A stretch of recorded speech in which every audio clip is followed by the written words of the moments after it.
쌍방울 김성태 전 회장의 금은돈의 출처가 나올 때마다 금고지기로 불리는 김모 씨가 등장합니다.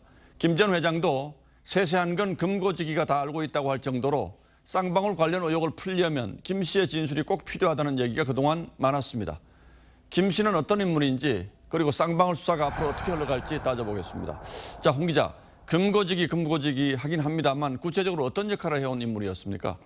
네, 김 씨의 공식 직함은 쌍방울 그룹의 재경총괄 본부장이었습니다. 이 쌍방울 자금 전반을 꿰뚫고 있는 인물로 김성태 전 회장의 매제이기도 합니다. 김 씨는 김 전 회장 공소장에도 횡령 배임과 대북 송금 혐의의 공범으로 적시돼 있습니다. 예, 부하 직원이기도 했지만 동시에 가족이기도 하군요. 그래서 김 씨가 입을 열면 판도라의 상자가 열릴 것이다 이런 얘기도 많았고요. 네, 그렇습니다. 그만큼 핵심적인 역할을 했기 때문인데요. 검찰은 김성태 전 회장이 유령 회사 여러 개를 통해 이 비자금을 조성하고 이를 달러로 바꿔서 북한에 전달하는 모든 과정에 김 씨가 관여했다고 보고 있습니다.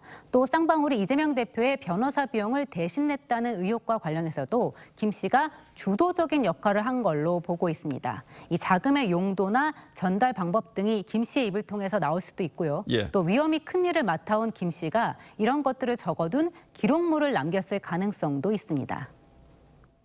장부라든가 수첩이라든가 이런 내용을 가지고 있는 게 일반적입니다. 실제로 본인이 문제가 생겼을 때도 그걸 빠져나가기 위해서라도 이런 물증 같은 경우에는 김성태 회장의 범죄 사실뿐만 아니라 이재명 대표의 범죄 사실도 입증할 수 있는 자료가 될 가능성이 높습니다.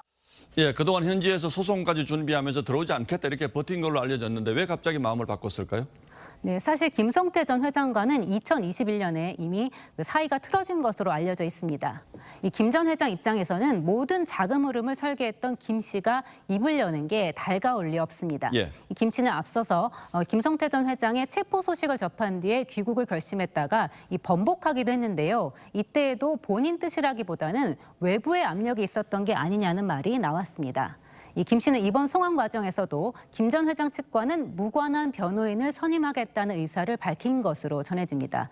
결국 본인이 죄를 뒤집어 쓰는 상황을 막기 위해서 귀국을 결심한 것으로 보입니다.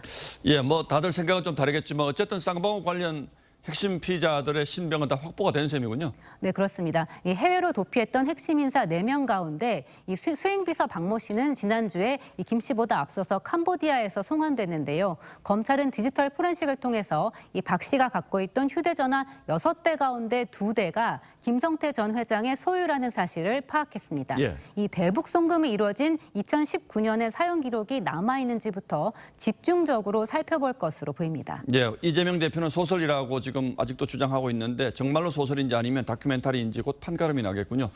예, 홍영 기자 잘 들었습니다.